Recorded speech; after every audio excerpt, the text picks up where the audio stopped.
Today we are going to hear about the book The Male in the Head by, is it Holland et al., Holland and a few others. Yeah.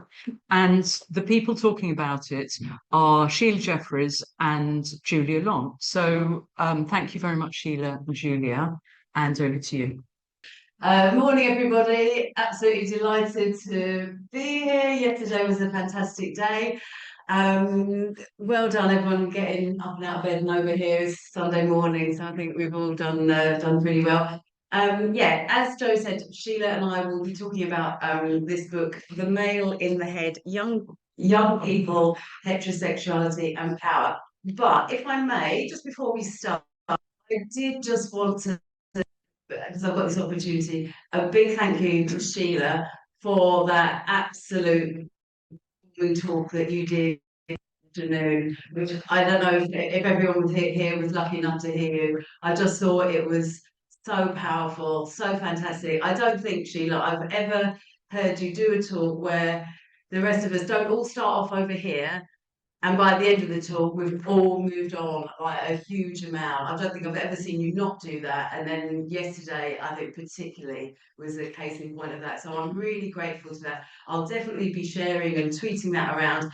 And I really feel that anyone with any interest in, any women with any interest in our rights, our what we want the world to look like should definitely listen to that very, very powerful talk. So thank you for that, Sheila.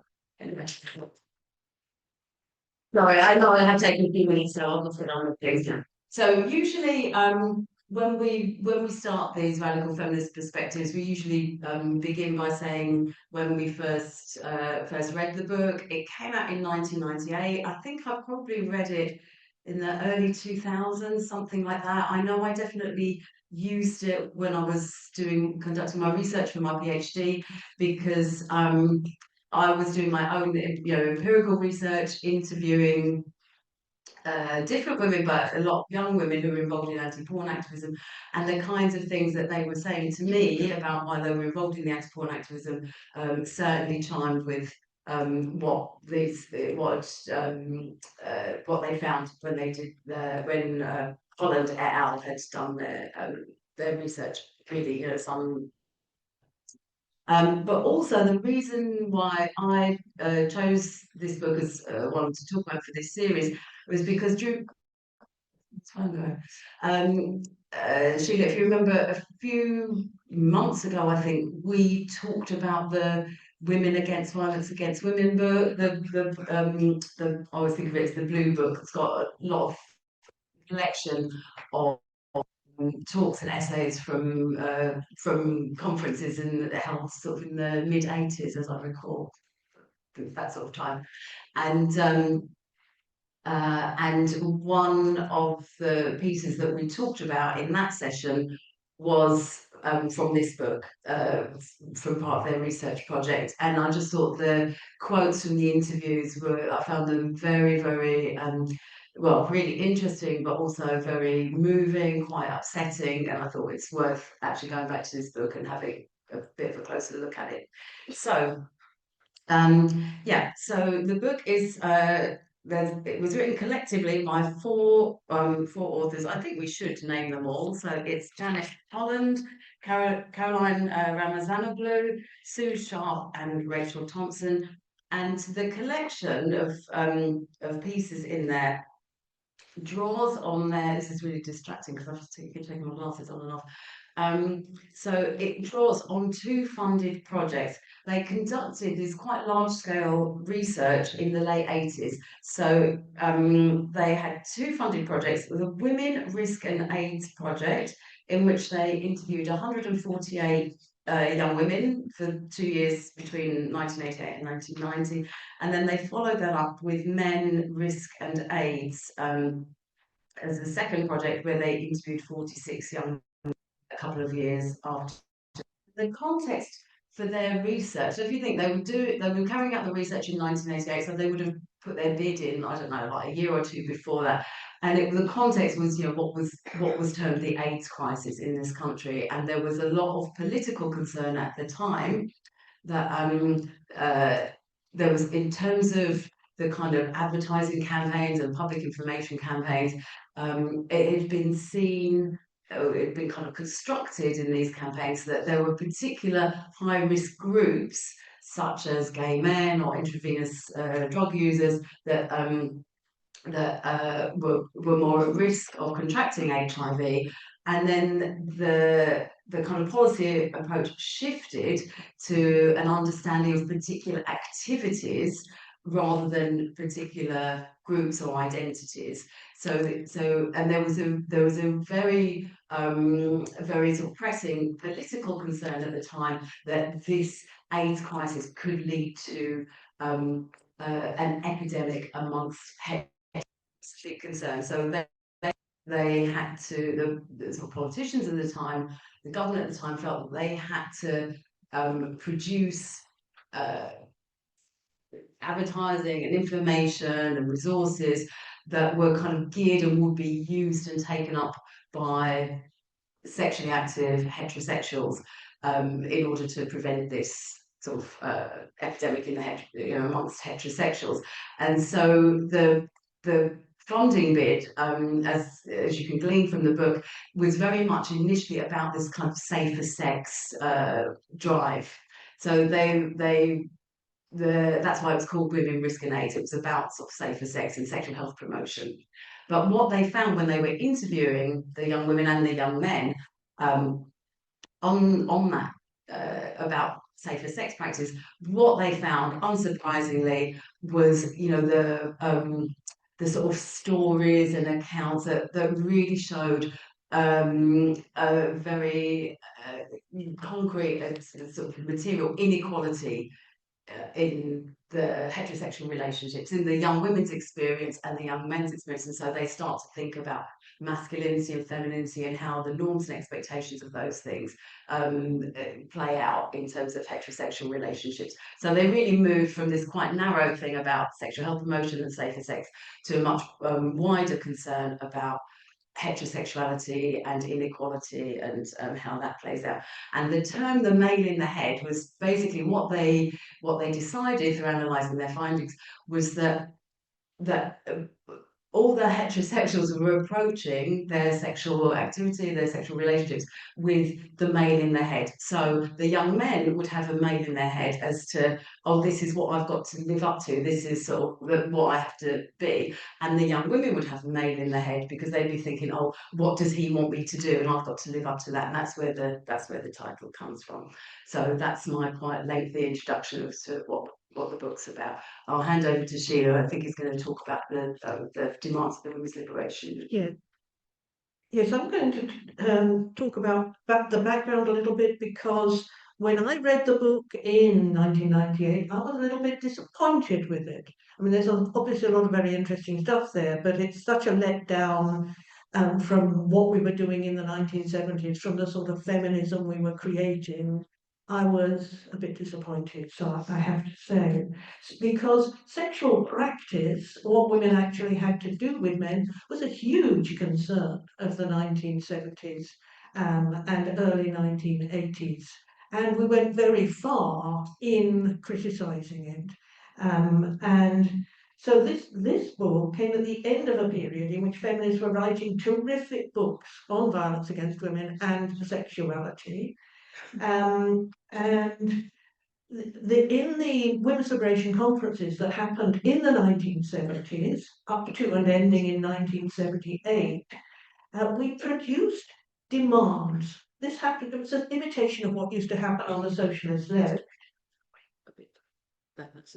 I'll try that, is that a lot better? Yes. On the left, they used to have demands. I was never quite sure of who the demands were of, maybe the state, who knows. But there would be demands. We have this demand, and you vote on it at your conference, and you adopt, right? So pretty much came out of the left. We had demands adopted at the conferences. We'd debate them, we'd have workshops on them all, and we'd end up by adopting a demand. So do you have a slide? The first slide of this? Recording in progress. I think, Sheila, just keep going because. Okay, so the demand which is relevant to this book is demand number 6, and it was adopted at the 1974 conference. I was at the 1974 conference, I can say, and the demand says an end to all discrimination against lesbians. I love that. We had workshops on lesbians, loads and loads of workshops on lesbians. One whole session of the conference was loads and loads of workshops on lesbians. I wasn't a lesbian at the time, but I thought that was jolly exciting. So for me, that was the beginning, right? Can you imagine that now?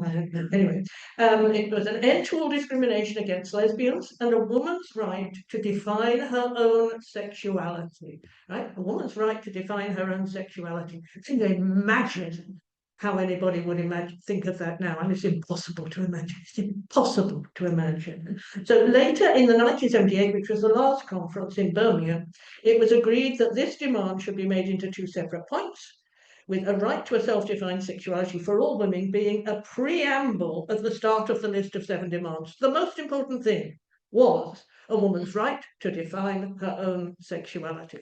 I mean, incredible. I'd like to see your incredulous expressions, but yes, it is pretty incredible. Yeah. Okay. So it is hard to imagine anything like that happening now because there's no conferences, there's no movement. But, well, there are some conferences. There's a conference here. We're starting again. But also, by the time the conferences came to an end in 78, the movement was too fragmented. It wasn't easily possible to agree on something that represented the whole movement as we were able to do then. But also, there is no critique of sexuality today, really. It's all seen as entirely individual, probably innate. And women are supposed to define sex for themselves, and sex is for boys and men by pornography, and women just have to work out how to relate to that. So, so that's where we started. And in the 1980s, there were the feminist sex worlds, there was sadomasochism, there was the rise of postmodernism, all sorts of things that destroyed our clear analysis and were a real problem for being able to define sexuality and talk about sexuality. So the male in the head's at the end of that time. So work continued, and it continues to some extent today on violence against women, not really on sexuality so much.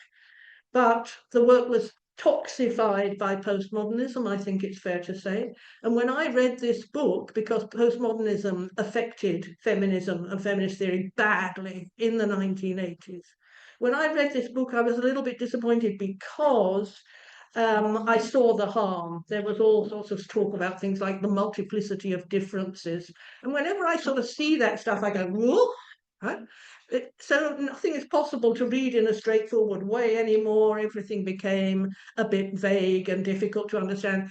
So this book was hard for me to use with my students. I would have liked to, but the theoretical bits of it I had trouble with. You know, I've got a lot of years of education and I have trouble with this stuff. So I was a bit disappointed in this book. But I'll just look at a little bit at the first chapter. Can we have the next slide? Thank you. It's on. Yes, it's on, yeah. So this is from the first chapter. This book is about power in conventional heterosexual relationships. Well, that's good because all the libertarians and so on would never mention power. So, you know, this book is about power. It's the story of how we came to problematize the social and political nature of heterosexuality. We did in those days. Nobody imagines that now, but that was still being done. Heterosexuality was still understood as a political structure that we talked about, right? In order to make sense of what young people say about their sexual relations. So it is a radical feminist approach compared with other kinds of approaches. Let's see the next, yes, and then the next bit on here. From seeing femininity as the opposite of masculinity, we came to see women's collusion with male power and their difficulties in resisting male domination. So, thanks, Sheila.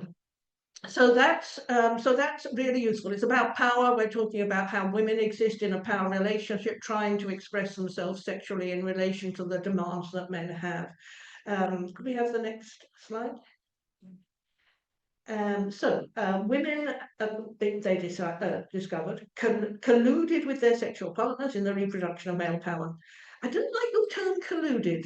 I'm fonder of a relationship, talking about relations of power as force and submission with little choice to do that. So I don't like the word colluded here. So and that happens quite a bit in the book. Women collude, girls collude. I don't think they do, and I don't like that term. Women colluded, young women to be seen as playing an active role in constituting and reproducing male dominance. Don't really like that approach either. I'm more of a, top-down power relations rather than a Foucauldian, everybody's involved type approach to power. And they decided that there was, in fact, no female in the head at all. It was simply a male in the head, so women were simply obeying what they understood men wanted and trying to please men. And they thought that heterosexuality is not as it appears to be, masculinity and femininity in opposition. It is masculinity. I think it's a very good point, very straightforward. Femininity is constructed through masculinity, and heterosexuality is constructed by masculinity. So I'll stop that one there. Next slide, please. Yeah. I'm just going to look back because I have to keep putting my glasses on and off then. So one of the early chapters is about condom use, because, as I say, the focus of the research originally was about HIV transmission and other STIs and safe sex practices, and so what the kinds of information and resources that were being circulated at the time was that we're on the basis that if people know that HIV, the ways in which HIV is transmitted, and then the role of condoms in preventing that, then we're all like rational actors, and we will make a choice to use condoms or to ask your sexual partner to use a condom, and basically that's it. It's just a question of information. But obviously, human interaction, particularly you could say in heterosexual relationships, is not just one of rational actors making straightforward choices, because there's power at play, as Sheila was suggesting. And I think it's interesting that Sheila was talking there about the postmodernism. I think by at that stage I was quite steeped in it. I'd already had the bellyful of it in my degree, and I don't think I particularly noticed it. And, that was kind of, I was used to them using 25 words where probably 2 would do. That's kind of how things were written. And that example there of the way in which the Foucauldian ideas of mutually constituted power and all this kind of stuff was even got into this, even though what they're saying is very much, the findings are very much sort of against that. So anyway, I just wanted to bring the voices of these the young people that they interviewed into the picture, because I think they really cut through a lot of the sort of postmodern inflected analysis. So yeah, what the authors say is that there's this idea of the rational condom, that negotiating condom use, what they say, is not just a question of individuals making rational choices about personal safety. It's the outcome of a social encounter between potentially, or say probably, highly likely, unequal partners. Women's choices about whether or how to engage in sexual activity with men are always constrained, in some cases by sexual pressure and violence, but more often by less explicit pressures. So sometimes there will be overt force and violence, but often there would be less overt, but nonetheless real pressures. And they talk about that in terms of expectations of roles of masculinity and femininity. So I just thought I'd include some of the things that that the interviewee said. So I've put YW is young woman and YM is young man, obviously. So one of the young women said, "If I don't die of ignorance," do you remember that advertising campaign, "Don't die of ignorance"? So she said, "If I don't die of ignorance, I will die of embarrassment instead." So very much capturing a very prevalent finding, unsurprising, of embarrassment around talking about or negotiating use. And then this is a nice example of the male in the head. He really hates using them. So I used to say to him, look, I have no intention of getting pregnant again, and you have no intention of becoming a father. So you put one of these on. So she was quite assertive, that get a whole range of different different commentary and different experiences. And some of the young women are assertive, but nonetheless, it's all about dealing with what he wants and his preferences that she has to kind of negotiate in some way. And then another young woman, to be honest, I've never really thought about using one because like in the mad heat of the moment, you say, oh, excuse me a minute, and it spoils everything. But again, thinking in terms of, his expectation. I think there's kind of the next slide, I think there's another one about the condom use. So there's quite a variety of different responses, different accounts in this chapter. But the conclusion that they draw is that they say our comparison of young women's accounts of sexual risk-taking with those of the young men showed how men's sexual pleasure is privileged in the conventions of heterosexual relations, and how this privilege produces femininity as an unsafe sexual identity. And again, I do think, now I see it more through your eyes, Sheila, with that kind of clarity that the women's liberation movement had obviously established, a decade or two before that. I think that some of the wording actually obfuscates more than it clarifies. But I think the conclusion they come to when they say that femininity is an unsafe sexual identity is that basically that femininity puts you in the object position, and you've got this male in the head dictating how you should be. And so by definition, if you're going to fulfill your feminine role, that's going to be at odds with maintaining your boundaries and keeping yourself safe. So I think that's what they're talking about there. Hidden male power complicates condom use and gives it contradictory social meanings that can work against using condoms as a consistent, rational response to sexual risk. So they really give the lie to this notion of the rational actor. Thanks. So I'm going on to a chapter now called Learning About Sex. Could we have this next slide? Right, so the Learning About Sex chapter looks at where boys and girls learnt what other sociologists of sex, not feminists, have called sexual scripts. I quite like that as a term, sexual scripts. Inevitably, the most significant part of this chapter is about pornography at that time. And when we think about the difference between what pornography meant in the 1980s and 90s when they were doing their interviews and what's going on now, of course, there's been huge incremental horror in terms of pornography in that time. But it was still very serious then. And of course, it was the main source of sexual knowledge for boys, and this was an absolute disaster for girls. Nothing's ever been done about any of this, you understand? Yeah. So they say perhaps the most significant difference between men and women's reports of learning about sex from cultural and media sources is the contrast between the young men's accounts of learning from pornography and the women's silence on this topic. So I do wonder if women, because the girls talk about actually they had more of an interest in romance novels. They were more likely to learn about sex through romance. I think probably all that's been cleared out of the way, in the age of strangulation and ejaculating on girls' faces. I can't imagine that romance novels is of any use to girls today. Not that it was hugely useful then, but I mean, we've really come to a different place, I think, in terms of what's going on out there.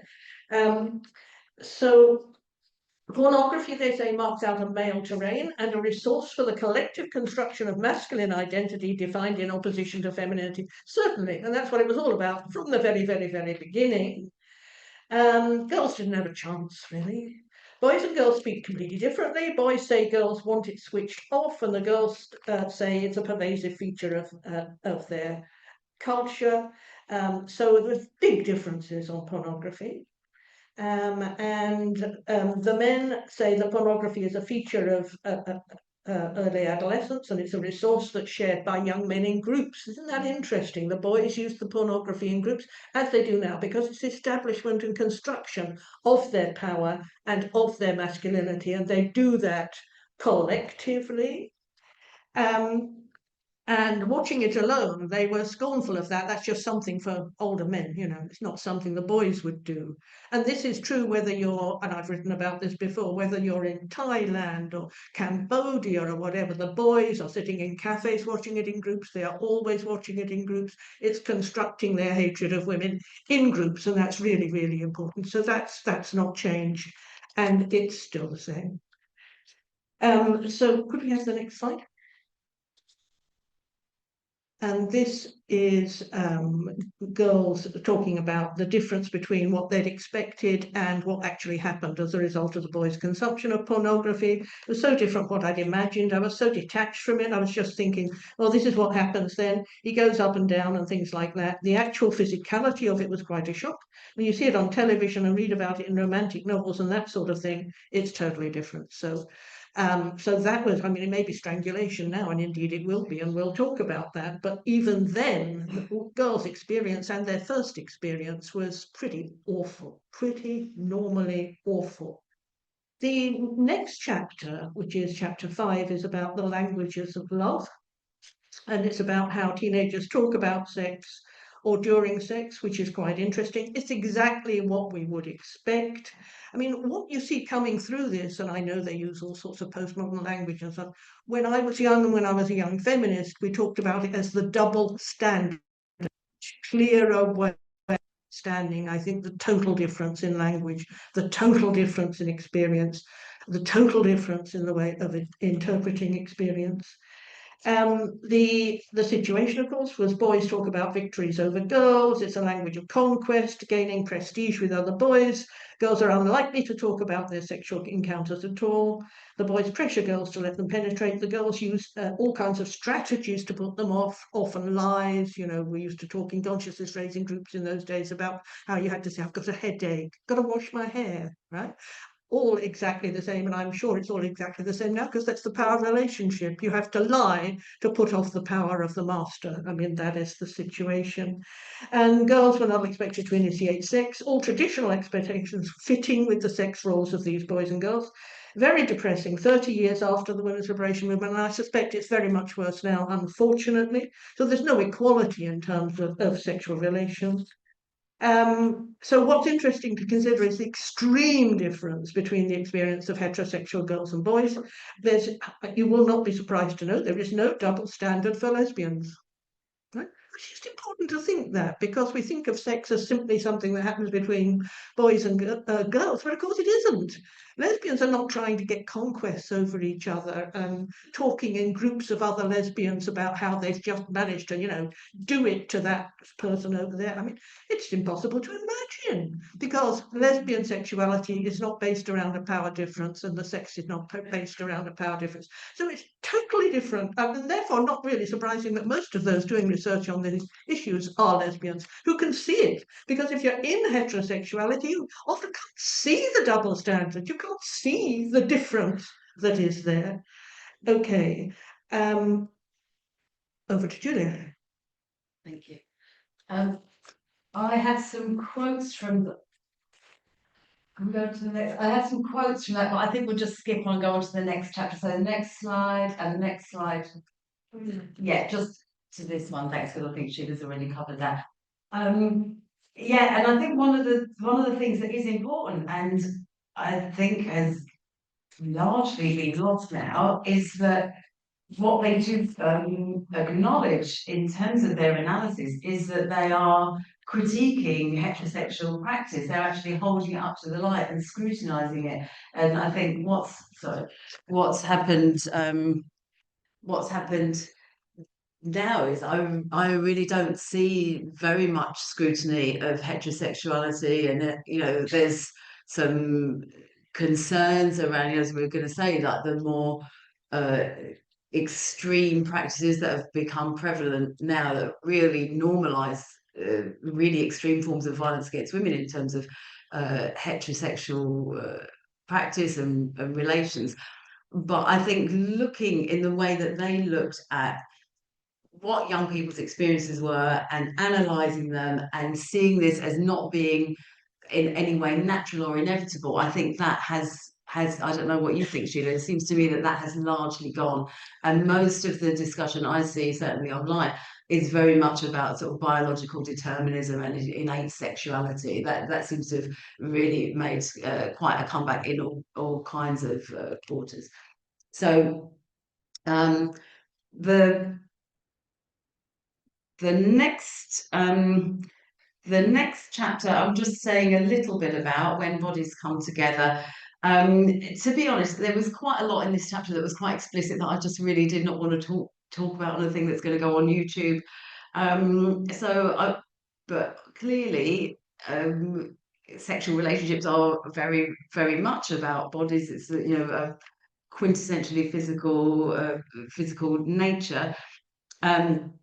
And I think, again, they use quite a lot of postmodernist language, but what they're really, their main kind of finding or analysis in this chapter is about how young women are inhabiting this contradiction of being positioned as an object rather than as a subject. So and again, none of this is particularly new, but the young men in these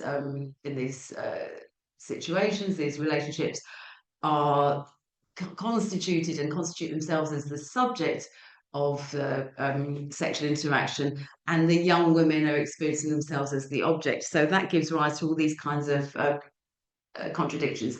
So they say female agency and desire are silenced and subordinated to those of the male, and it's the male body. And it's the male body and its needs that shape the normalized.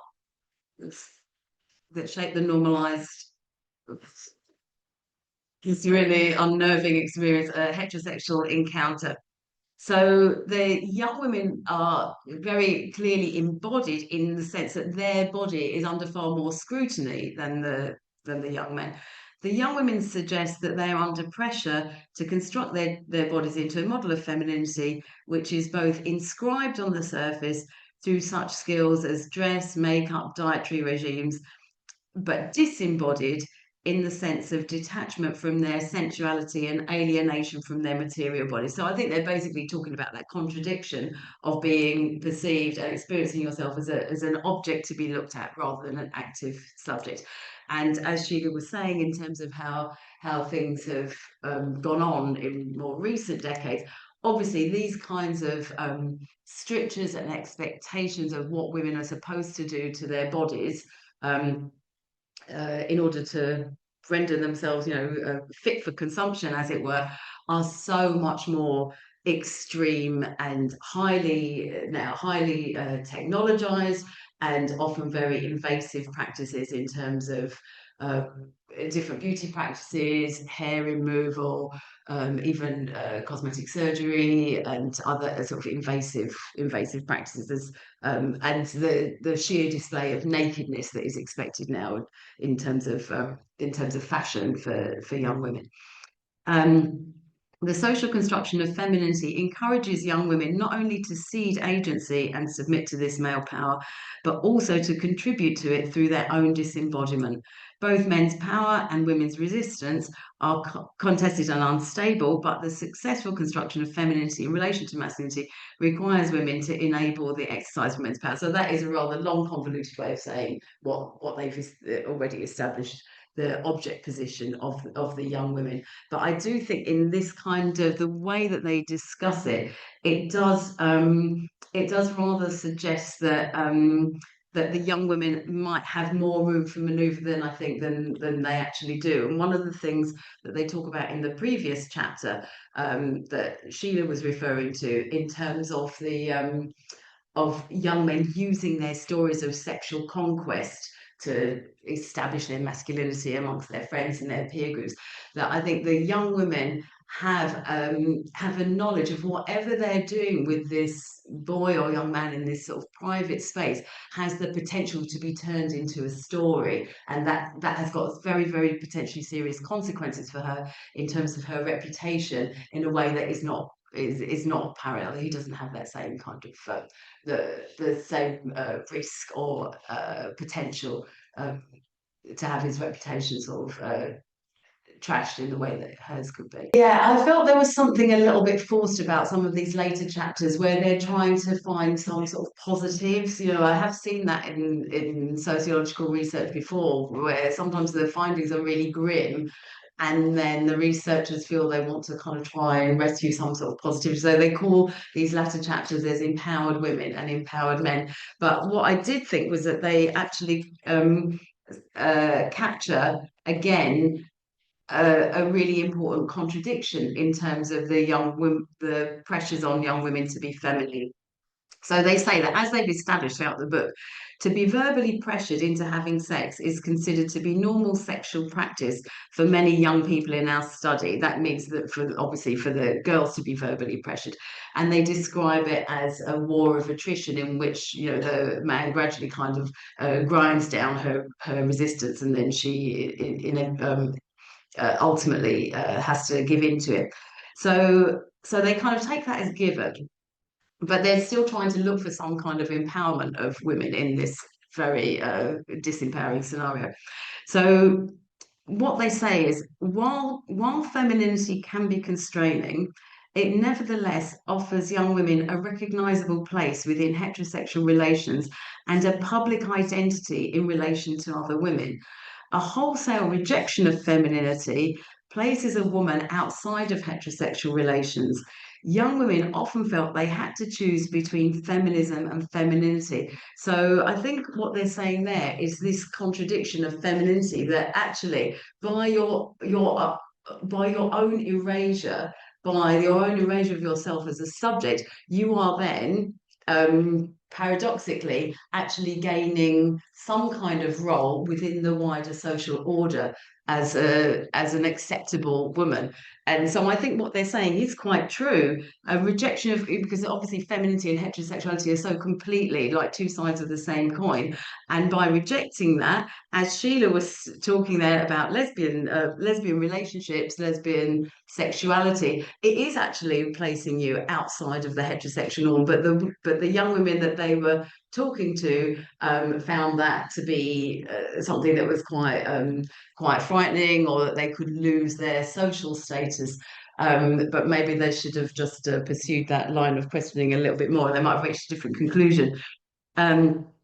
So safer sex for young women constitutes a challenge to the ideas, identities, expectations and practices of heterosexual masculinity. And it's this challenge which makes safer sexual practices contradictory and unstable. So again, the whole thing is, you know, like what all of these accounts are showing over and over again, is this contradictory position of women within this sort of heterosexual framework. And I think it's back to you, Sheila.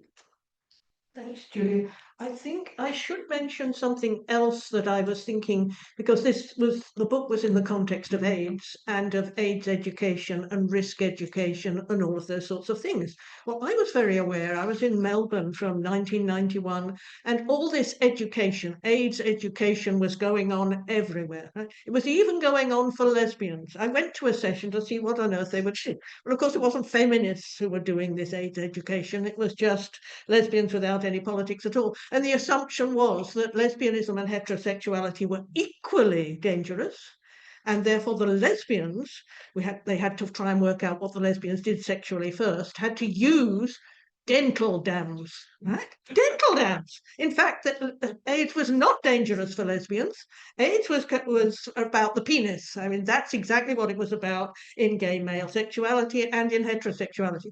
But in the course of doing this, they taught to lesbians all the practices of sadomasochism and all kinds of sex that lesbians actually didn't do, because AIDS education was based on very dangerous practices, both for the men, for heterosexuals, and for lesbians. And since it had to be for the lowest common denominator, AIDS education was about teaching harmful sexual practices to everyone as ordinary sex and as what everyone did. I think that was very important, and very important in changing the way sex was understood in the 1990s. All the feminist stuff about what we did with each other, about equality and so on, was just chucked out of the window. It was just all this common denominator, sadomasochistic sex around the penis or some substitute thereof for everyone. I mean, I have written a little bit about this, but I think it needs further interrogation, really, how the hell that happened. That's part of how sex changed. AIDS changed it for everyone. Anyway, I'm just going to go on to the last chapter now, which is the chapter that's actually called the male in the head. So can we go on? Yes, male in the head. Here we are. So I'll just talk about the concept of being a slag. I mean, this extraordinary stuff because, again, you know, you can't imagine it occurring in lesbian circles. I've never heard a lesbian called a slag. Can you imagine? Oh, she's a slag. It's imaginable because we're not in the power struggle of, you know, sadomasochistic heterosexuality, double standard heterosexuality. That's not what lesbians are in. So this is a young, this is about this concept of a slag, where young women are seen to think or act like a boy. They transgress the conventions of feminism, risking censure, attribution of a negative sexual reputation from other women. And if girls are seen as bringing it on themselves, as deserving being called a slag as a result of their behavior. That's extraordinary stuff, really, isn't it? Absolutely extraordinary. And this girl says, if I knew that you was getting called a slag and you wasn't one, or behaving like one, then I'd really say, oh, that's not fair. But if I knew that you was bringing it on yourself, I'd say, I can't help you, I'm sorry. It's terrible, absolutely terrible, about the way that these men's rules about unacceptable feminine behavior, girls' behavior, is being then inflicted in bullying on other girls. I mean, absolutely terrible. Just reading that made me want to cry. Just that paragraph was so awful, actually. So sexual initiation obviously has completely different meaning for boys and girls. I don't know if I have another slide. Do I have another slide? No, I think it's still. No, okay. So this was 20 or so years back. But what was happening, what I noticed a few years later, really, maybe about this time, in the university I was teaching at in Melbourne, in Victoria, which, you know, the top university in the country, and I'd talk to my students about what was happening sexually in their heterosexual relationships. And they told me, remember, they were doing sort of feminist studies with me, and they told me that girls were divided by the boys. These are political science students, top political science students. They were divided by the boys into the girls who were you friends and the girls you used sexually. Now, this is, you know, top of the tree. We're not talking about ordinary kids in East London or whatever. And I was completely horrified. And they said, yes, that's how it is. They were, you know, managed to get into the group which were the friends of the boys, not to be sexually used by the boys. So they were pretty proud of what they'd actually achieved. It'd be interesting to know whether that's what's going on out there right now in the sexual activities of young people, but I suspect that it is. So class is not a distinguisher in terms of this behavior. So I think we should move on. I'm just going to talk about where are we now, and then I'm going to go over to Julia, who's going to talk about where we are now, because this was 1998. And this is 2025. What is happening? What, as a result of all these changes we've been talking about, where have we got to now? So the research was done for this book in the late 80s, early 90s, and it was published in 98. And the most interesting question then is, how do the findings compare with now? In 1998, the sex was constructed by men and boys. It had little to do with girls. It was generally negative for girls, and so on and so on. This is 30 years on. and we're much further from the women's liberation movement. Any idea that you could have an egalitarian sexuality, which we believed, we actually really believed it in those days, that everything would change. Imagine that. So one example of how far we are now from those days is that it's not just teenage boys who are using pornography to learn about sex. As you know, it is small children, small boys under the age of 10 are using pornography to learn about sex now. Sometimes it's their fathers or just ordinary mobile phones and so on. So they are bonding with their mates through the pornography. They're showing the phones, look at this, look at this, look at this, and they're constructing their masculinity and ideas about girls and women. This is, boys 9 years old.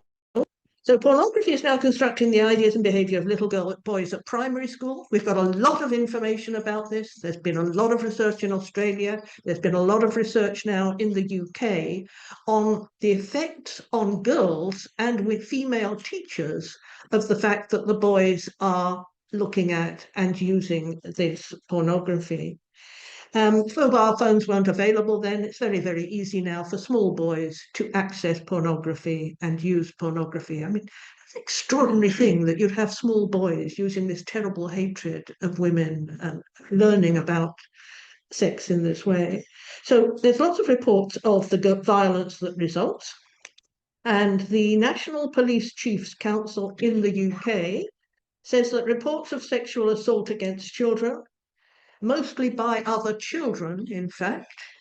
So that means little boys, little girls being sexually assaulted by little boys, have risen by 400% from 2013 to 2024. 400%. I mean, it's a revolution, even compared with the horrifying stuff that we've already been reading about today.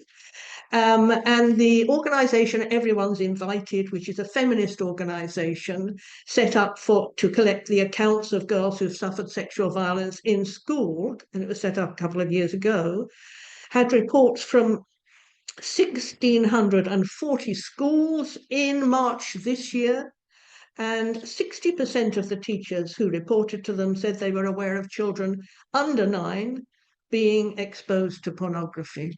So this is a real revolution. And one testimony they had read, can we go on to the next slide, which might be suited to this? Yes. When I was 5, another 5-year-old boy at primary school started calling me beautiful and sexy, which I didn't even know what it meant at the time. One day he followed me into the toilets and smashed my head against the sink. I told my mum, and the school phoned her to tell her we were just playing. And they said they'd keep an eye on him. So in none of these cases and these reports is anything done about this extreme violence from the small children to other small children. One day he called me sexy, then pushed me into the toilets again and tried to push my head down a toilet while grabbing me. Well, in the pornography, of course, women's heads are pushed down toilets all the time. It's completely ordinary. So why would this little boy not think that that was a reasonable thing to do? But the problem is, I think for women, dare you let your children into the schools? I mean, really, when you think about what is happening out there, you know nothing will be done about it. So another one read, when I was 10, a boy told me one of the boys was going to lick my vagina. It's not a problem that I had when I was 10 in school. A boy said they would pay another boy £20 to rape me, and I didn't know what rape meant. So the teachers in these schools report young boys calling them sexual insults, and there's an Australian study looking at the teachers, and they have 10-year-old boys actually surrounding them on the stairs and not allowing them to get down, and basically threatening violence to women teachers. We've got quite a few women teachers have been speaking out, and there's been stuff in the media this year about women teachers leaving teaching because they cannot cope with the violence and the sexual violence they are getting from 10-year-old boys. Now, this is a very, very serious situation. Education, I would say, is in quite a crisis about this, and pornography is what's creating it. So I think we'll go over to Julia. Thanks, Sheila. Yeah, just a couple of thoughts from me on some things you were saying there, but the earlier slide with all of that horrible stuff about slag and whether someone deserves that name, whatever.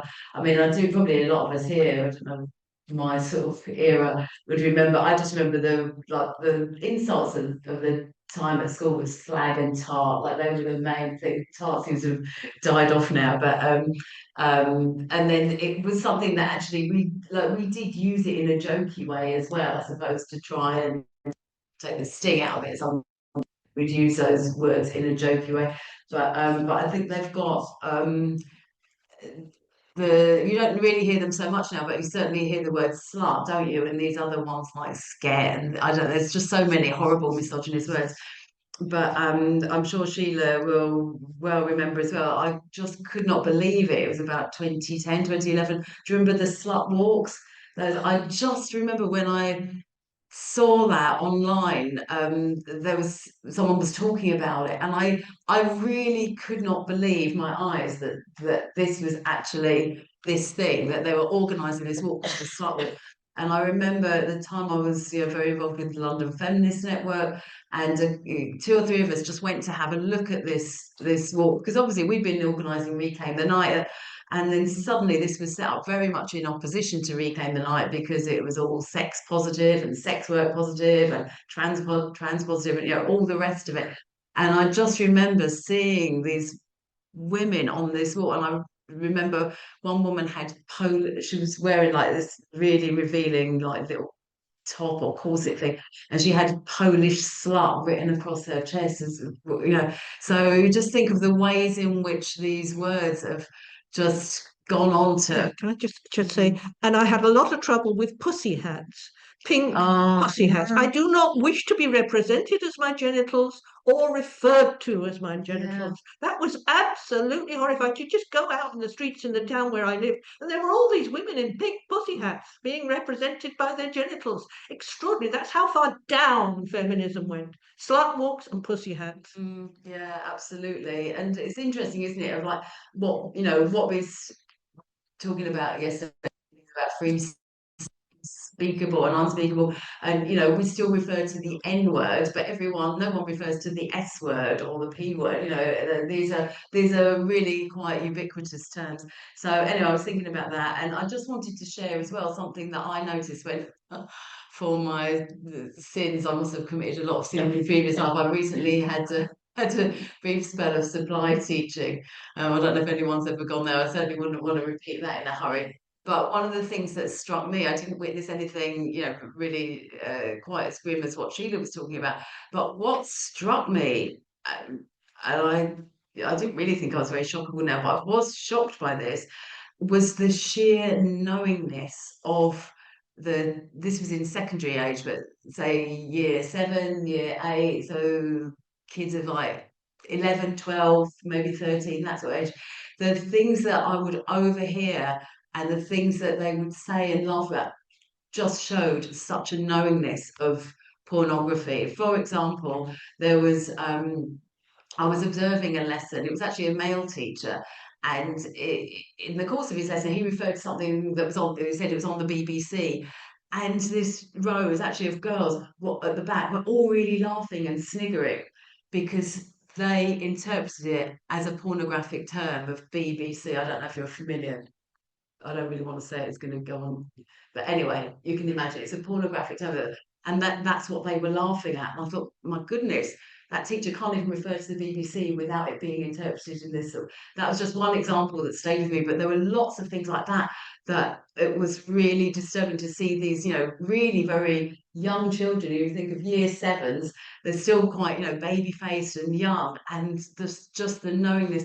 And this is this terrible situation that our society has allowed to happen, that collectively, has been allowed to happen, that if we'd seen a man at the school gates, you know, like with videos under his coat that he was trying, you know, pornographic videos, then he at one point would have been arrested. But we've let the porn industry and all the porn producers actually have access to these kids in a way that's far more immediate, with absolute impunity. And now we're kind of reaping the consequences of that. So just a couple of other things to add.